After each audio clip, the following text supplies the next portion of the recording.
வணக்கம்.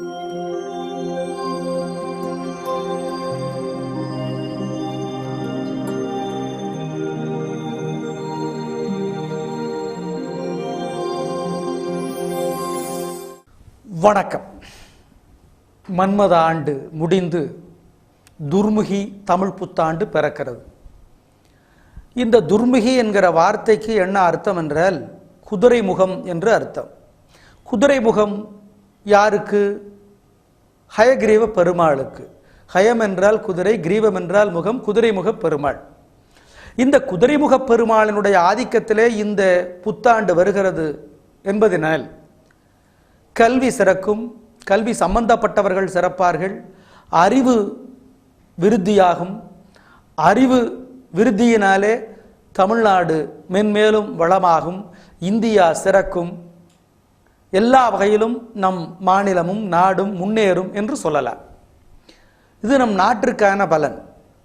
ஒவ்வொரு மனிதருக்கான பலன் ராசியை பொறுத்தது. இந்த தமிழ் புத்தாண்டு ராசி பலன் அது யார் சொன்னாலும் சரி, அது கொஞ்சம் தோராயமானது தான். ஏன்னா ஜனன காலத்தில் நீங்கள் பிறந்த நேரத்தில் உங்கள் ஜாதகத்தில் 9 கிரகங்களும் எந்தெந்த ராசியிலே யாருடைய பார்வையிலே இருக்கிறது என்பதை பொறுத்து நாங்கள் சொல்லுகிற பலன் கொஞ்சம் கூடவோ குறையவோ செய்யும். அப்புறம் ஒரு குடும்பம்னு இருக்கிற பொழுது அப்பா அம்மா குழந்தைகள் இவங்களோட எல்லா பலன்களும் சேர்ந்து தான் குடும்பத்தை அதற்கான பலனை தரும். எனவே ஒரு குடும்பத்தில் அப்பாவுக்கு ரொம்ப நல்லா இருந்துச்சு, அம்மாவுக்கு ரொம்ப சரியில்லை, பையனுக்கும் ரொம்ப நல்லா இருந்துச்சுன்னா கூட்டு பலன் தான் அந்த குடும்பத்துக்கு ஏற்படும். நல்லது அதிகமாக இருக்கும், கெட்டது குறைவாக இருக்கும், ஆனால் கெட்டதும் ஏற்படும். அப்படிங்கிறத மறந்துட வேண்டாம். துல்லியமாக உங்களுக்கு கரெக்டாக உங்கள் ராசிக்கு என்ன நடக்கும் எப்போ நடக்கும்னு நீங்கள் தெரிஞ்சுக்கணும்னா நீங்கள் உங்களுடைய குடும்ப ஜோசியரை அணுகி உங்கள் ஜாதகத்தை காட்டி கேட்டுக்கலாம். நாங்கள் சொல்ல போகிறது இன்றைய கிரக நிலைகள் அடுத்த புத்தாண்டு வரைக்கும் எப்படி இருக்குது அப்படிங்கிறத வச்சு நாங்கள் சொல்கிறோம். சரிங்க. இந்த தமிழ் புத்தாண்டில் ஆகஸ்ட் மாதத்தில், ஏங்க தமிழ் புத்தாண்டில் இங்கிலீஷ் மாதம் சொல்கிறீங்களேன்னா அப்போ தான் உங்களுக்கும் நல்லா புரியும், எங்களுக்கும் நல்லா எளிதாக இருக்கும் அப்படிங்கிறதுனால சொல்கிறோம். ஆகஸ்ட் மாதத்தில் குரு பயிற்சி நடக்கிறது. ராகு பயிற்சி கிடையாது இந்த தமிழ் புத்தாண்டில், கேது பயிற்சி கிடையாது. சனி பகவான் வக்கரகதியில் வர்றார் போகிறார் அப்படிங்கிறதுனால பெரிய மாற்றம் இருக்குன்னு சொல்ல முடியாது. ஆக ராகு கேது சனி பகவான் மாற்றங்கள் பெரிதாக இல்லை. குரு பயிற்சி இருக்குது. எப்போ? ஆகஸ்ட் மாதத்துலேருந்து. அப்போ நம்ம ரெண்டாக பிரிக்கலாம். இப்போ இருந்து இன்னையிலேருந்து ஜூலை மாதம் முடிகிற வரைக்கும் எப்படி இருக்கும், ஆகஸ்ட்லேருந்து எப்படி இருக்கும் அப்படிங்கிறத நம்ம பிரித்து சொல்லலாம். பலன்கள் மோசமாக இருந்துட்டால் பரிகாரத்தின் மூலமாக சரி பண்ணிடலாம். பரிகாரங்கிறது கோயிலுக்கு போகிறது, ஏழைகளுக்கு உதவி செய்கிறது, விலங்குகளுக்கு உதவி செய்கிறது, தாவரங்களுக்கு தாவர வளர்ச்சி, மரம் நடுறது, இதெல்லாம் தான். ஆக பரிகாரம் அப்படிங்கிறது மனித நேயத்தை அடிப்படையாக கொண்டது அப்படிங்கிறத மறந்துட வேண்டாம். பாலாபிஷேகம் செய்கிறதுக்கு கோயிலில் பால் வாங்கி கொடுத்தாலும் ஒன்று தான், ஏழை குழந்தைகளுக்கு குடிக்கிறதுக்கு பால் வாங்கி கொடுத்தாலும் ஒன்று தான். அது உங்களோட மனப்பிரியத்தை பொறுத்து நீங்கள் செஞ்சுக்கலாம். கோயிலுக்கு போகிறது, ஒரு குறிப்பிட்ட சில கோயில்களுக்கு போகிற பொழுது உங்களுடைய மனதில் நல்ல எண்ண ஓட்டங்களும் தைரியமான எண்ண ஓட்டங்களும் வரும். அதற்கேற்றாற் போல உங்களுக்கு நல்லது நடக்கும். இந்த பரிகாரங்களின் மூலமாக நல்லது நடக்குதோ இல்லையோ, கெட்டது தடுக்கப்படும் என்பது அனுபவ உண்மை. அனுபவப்பட்டீங்கன்னா தெரிஞ்சுக்குவீங்க. சரி. இந்த துர்முகி புத்தாண்டு எல்லோருக்கும் நலன்களை தர அப்படிங்கிறத விட கெட்டவர்களுக்கு நல்ல புத்தி தரவும், நல்லவர்களுடைய நல்ல புத்தி மேலும் உறுதியாகவும் திடமாகவும் இருக்க நாங்கள் நவகிரகங்களை பிரார்த்திக்கிறோம். துலாம் ராசிக்கார நேயர்களை, 7.5 சனி அப்படியே முடிஞ்சுக்கிட்டே வருது. கிட்டத்தட்ட முடிய போகிற காலகட்டம் ஆரம்பிச்சிருச்சு. அப்படின்னா நல்ல காலகட்டம் ஆரம்பிச்சிருச்சு. 5ஆம் இடத்தில் இருக்கிற கேது அதிர்ஷ்டத்தை அதிகப்படுத்துவார், வருமானத்தை அதிகப்படுத்துவார், புண்ணியத்தை அதிர்ஷ்டத்தை உயர்த்துவார். அதனால் பல நன்மை தான் உங்களுக்கு. உங்கள் ராசிக்கு 12ஆம் இடத்துல இருக்கிற ராகு மிகப்பெரிய பலம். வருமானம் சிறக்கும், தொழில் சிறக்கும், லாபம் அதிகமாகும், மூத்தவர்கள் உதவி செய்வார்கள். கெட்ட வழியில கூட பணம் வரும், ஜாக்கிரதையா இருந்துக்கணும். ஆமா, ஜாக்கிரதையா யோசிச்சு அந்த பணத்தை வாங்கிக்கணும். இந்த காலத்துல போய் என்னங்க கெட்டது நல்லது பாருங்க நீங்கன்னா, அது எந்த காலத்திலையும் நல்லது கெட்டதுன்னு இருக்கு. சத்தியத்தை நீங்கள் காத்திருந்தால் சத்தியம் உங்களை காப்பாற்றும், இல்லையா அடிக்கும். அது யாரா இருந்தாலும் சரி. ராகு உங்களுக்கு இந்த வருடம் முழுக்க வருமானத்தை உயர்த்திய தீர்வாருங்க. ஜூலை வரைக்கும் பிரமாதமான காலகட்டம், ரொம்ப நல்லா இருக்கும். ஆகஸ்ட்ல இருந்து வீண் செலவு அதிகமாகும். ஏன், நீங்க வேற ஆடம்பர விரும்பி வீண் செலவு பண்றதுல நம்பர் 1 யாரு? 12 ராசிலேயே நீங்க தான். நம்பர் 2 யாரு? ரிஷபம். அதனால துலாம் ராசிக்கார நேயர்களே, ஆகஸ்ட்ல இருந்து ரொம்ப ரொம்ப கவனமா இருந்துக்கணும். ஜூலை வரை மிக மிக நல்ல வருமானம், நல்ல வெற்றி. ஆனால் ஆகஸ்ட்ல இருந்து கொஞ்சம் அதெல்லாம் குறையும். எனவே குருவுக்கு பரிகாரம் செஞ்சுக்கணும் ஆகஸ்ட்ல இருந்து. மற்றபடி இந்த தமிழ் புத்தாண்டு உங்களுக்கு ரொம்ப நல்லா இருக்கு. 100க்கு 80 மதிப்பெண்களை தருகிறது. நேயர்களே, 4 பெரும் கிரகங்கள் குரு, சனி, ராகு, கேது.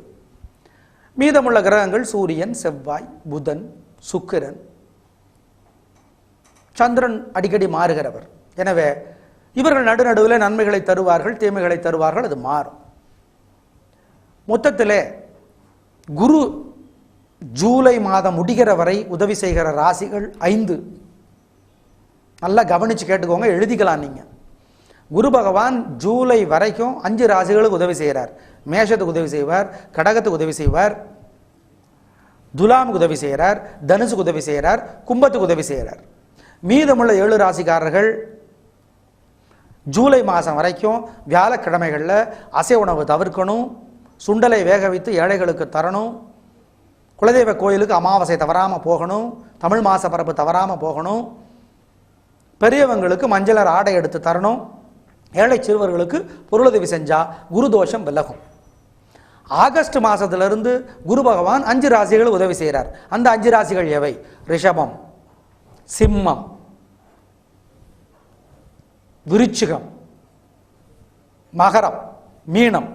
மீதமுள்ள 7 ராசிக்காரர்கள் ஆகஸ்ட் மாசத்திலிருந்து முன்னாடி இப்ப சொன்னமே பரிகாரம், சுண்டலை வேக வைத்து ஏழைகளுக்கு தருவது, மஞ்சள் ஆடை எடுத்து ஏழைகளுக்கு தருவது, குரு பகவான் கோயிலுக்கு செல்லுவது, கும்பகோணத்துக்கு அருகிலே இருக்கிற ஆலங்குடி, தஞ்சாவூருக்கு அருகிலே இருக்கிற திட்டை, திருச்செந்தூர் முருகன் கோயில், சென்னையில் இருக்கிற பாடி சிவன் கோயில், இதுக்கெல்லாம் போனால் குரு தோஷம் விலகும். ஞாபகம் வச்சுக்கோ. சனி பகவான் இந்த தமிழ் புத்தாண்டு முழுக்கவே 3 ராசிகளுக்கு தான் உதவி செய்வார். அந்த 3 ராசிகள் எவை? மிதுனம், கன்னி, மகரம். மீதமுள்ள 9 ராசிக்காரர்கள் சனிக்கிழமைகளில் விரதம் இருக்கணும், அசை உணவு தவிர்க்கணும், நெய், பருப்பு, எள்ளு கலந்த சாதத்தை காக்காய்க்கு வைக்கணும், உடல் ஊனமுற்றவங்களுக்கு உதவி செய்யணும், நீல நிற ஆடை எடுத்து ஏழைகளுக்கு தரணும். தேனிக்கு அருகில் இருக்கிற குச்சனூர் சனி கோயில், திருநள்ளாறு கும்பகோணத்துக்கு அருகில் இருக்கிற சனி கோயில், திருக்கொள்ளிக்காடு மன்னார்குடிக்கு அருகிலே இருக்கிற சனி கோயில், மகாராஷ்டிராவில் இருக்கிற சனி சிங்கனாப்பூர் சனி கோயில், இதுக்கெல்லாம் போகலாம். அல்லது லட்சுமி நரசிம்மரை வழிபடலாம். நாமக்கல்லில் இருக்கிற லட்சுமி நரசிம்மர் கோயிலும் நாமகிரி லட்சுமி கோயிலும் சனி தோஷத்தை நீக்குகிற ஆற்றல் அதிகம் பெற்றவை. அந்த கோயிலில் வழிபாடு செய்யலாம். அதே மாதிரி நாமக்கல் ஆஞ்சநேயர் சனி தோஷத்தை விளக்கக்கூடியவர். அப்படியே சனி தோஷத்தை விளக்கக்கூடிய ஆற்றல் அவருக்கு உண்டு. அவருக்கு வழிபாடு செய்யலாம் சனிக்கிழமையில். இதை ஞாபகத்தில் வச்சுக்கோ. ராகு பகவான் இந்த வருடம் முழுக்கவே, தமிழ் புத்தாண்டு முழுக்கவே 3 ராசிகளுக்கு தான் உதவி செய்வார். அந்த 3 ராசிகள் எவை? மீனம், மிதுனம், துலாம். மீதமுள்ள 9 ராசிக்காரர்கள் சனிக்கிழமைகளை நாமக்கல் ஆஞ்சநேயரை, லட்சுமி நரசிம்மரை, நாமகிரி லட்சுமியை பசுனை தீபமேற்றி வழிபடலாம். அல்லது சனிக்கிழமைகளில் உளுந்து வடை செய்து ஆஞ்சநேயருக்கு கொடுக்கலாம், ஆஞ்சநேயருக்கு வடை மாலை சாத்தலாம். அல்லது உளுந்து வடை செய்து ஏழைகளுக்கு தரலாம். கருப்பு நிற ஆடை எடுத்து ஏழைகளுக்கு தரலாம். அபிராமி அந்தாதியை சனிக்கிழமைகளில் அம்மன் கோயிலிலே பசுனை தீபமிட்டு படிக்கலாம். ராகு தோஷம் விலகுவதற்கு திருநாகேஸ்வரம் கும்பகோணத்துக்கு அருகில் இருக்கிறது, அங்கே வழிபாடு செய்யலாம். திருச்செங்கோடு சிவன் கோயிலில், மலை மேலே இருக்கிற சிவன் கோயிலில் வழிபாடு செய்யலாம். கொடுமுடியில் சிவன் கோயிலில் வழிபாடு செய்யலாம். பவானியில் செய்யலாம், அவினாசியில் செய்யலாம். இப்படி ராகு தோஷத்தை விலக்கலாம். ஏழைகளுக்கு பொருளுதவி செய்தும் ராகு தோஷம் விலகும் என்பதை ஞாபகத்தில் வச்சுக்கோங்க. காளகஸ்தி போகலாம், திருப்பதிக்கு பக்கத்தில் இருக்கு. கேது பகவான் சில ராசிகளுக்கு தான் இந்த வருஷம் முழுக்க உதவி செய்கிறார். அந்த ராசிகள் எவைன்னு கேட்டால், மேஷத்துக்கு கேது உதவி செய்கிறார் இந்த வருஷம் முழுக்க, மிதுனத்துக்கு உதவி செய்கிறார், கன்னிக்கு உதவி செய்கிறார், விருச்சிகத்துக்கு உதவி செய்கிறார், தனுசுக்கு உதவி செய்கிறார். மீதமுள்ள ராசிக்காரர்கள், அதாவது மேஷம், மிதுனம், கன்னி, விருச்சிகம், தனுசு தவிர மீதமுள்ள ராசிக்காரர்கள் செவ்வாய்க்கிழமைகளில் அசைவ உணவு தவிர்க்கணும். விநாயக பெருமானுக்கு பசுனையினால் தீபம் போடணும். விநாயகர் அகவல் புஸ்தகம் படிக்கணும். கேது தோஷம் கழிப்பதற்கு காளகஸ்தி போகலாம். விநாயக பெருமான் கோயில், உச்சி பிள்ளையார் கோயில் திருச்சி, பிள்ளையார்பட்டி கோயில் காரைக்குடிக்கு பக்கத்தில், சேலம் ராஜகணபதி கோயில், கோவை ஈச்சனாரி கோயில், இப்படி பலவிதமான பிரசித்தி பெற்ற விநாயகர் கோயில் இருக்கு. அங்க வழிபாடு செய்யலாம். மதுரை முக்குருணி விநாயகர் கோயில் இப்படி இருக்கு, உங்களுக்கும் தெரியும். இதுல வழிபாடு செஞ்சா கேது தோஷம் விலகும் என்பதை ஞாபகம் வச்சுக்கோங்க. இப்படி பரிகாரங்களை முறையாக நீங்கள் செய்து விட்டால் உங்களுக்கு தோஷம் நிவர்த்தியாகும். திரும்பவும் சொல்றோம், கோயிலுக்கு போய் தோஷ நிவர்த்தி பண்ண பிடிக்கலையா, ஏழை எளியவர்களுக்கு பொருளுதவி செய்யுங்கள், ஆடை எடுத்து கொடுங்கள், உணவு தானம் செய்யுங்கள். அதனால தோஷங்கள் விலகும் என்பதை ஞாபகத்திலே வைத்துக் கொள்ளுங்கள். இன்னொன்று முக்கியம், என்ன வழிபாடுனாலும் இதை நீங்கள் கரெக்டாக செஞ்சிடணும். அமாவாசையில் குலதெய்வ கோயிலுக்கு போகணும், பசுனையில் தீபம் போடணும், ஏழை எளியவர்களுக்கு வாழைக்காய் பச்சரிசி புது துணி தரணும், பிற்பகல் 12லிருந்து 3 மணிக்குள்ள குலதெய்வ கோயிலில் பசுனை தீபம் போடணும். இதே மாதிரி தமிழ் மாத பிறப்பலையும் செய்யணும். இப்படி செஞ்சிட்டா நல்ல மாற்றம் இருக்கும். எனவே சனி பகவானுடைய கருணையை பெறுவதற்கு இதெல்லாம் ரொம்ப முக்கியம். ஏன்னா சனி பகவானால் அதிகம் பிரச்சனை பெறுகிற ராசிகள் எவைன்னு கேட்டால், மேஷம் அஷ்டமச்சனி, சிம்மம் அர்த்தாஷ்டமச்சனி, ரிஷபம் கண்டச்சனி, துலாம் விருச்சிகம் தனுசு ஏழரை சனி. எனவே இவர்களெல்லாம் சனி பகவானாலே பிரச்சனைகள் அதிகமாக பெறுகிற ராசிகள். இவர்கள் முறையாக வழிபாடு செஞ்சுட்டா நல்ல மாற்றங்கள் இருக்கும் என்பதை கவனத்திலே கொள்ளுங்கள். மொத்தத்தில் இந்த துர்முகி ஆண்டு நன்மைகளைத்தான் அதிகம் தர இருப்பதாக பஞ்சாங்க கணிப்புகள் சொல்லுகின்றன. எனவே நாங்களும் அவ்வாறே பிரார்த்தித்துக் கொள்ளுகிறோம். நன்றி, வணக்கம்.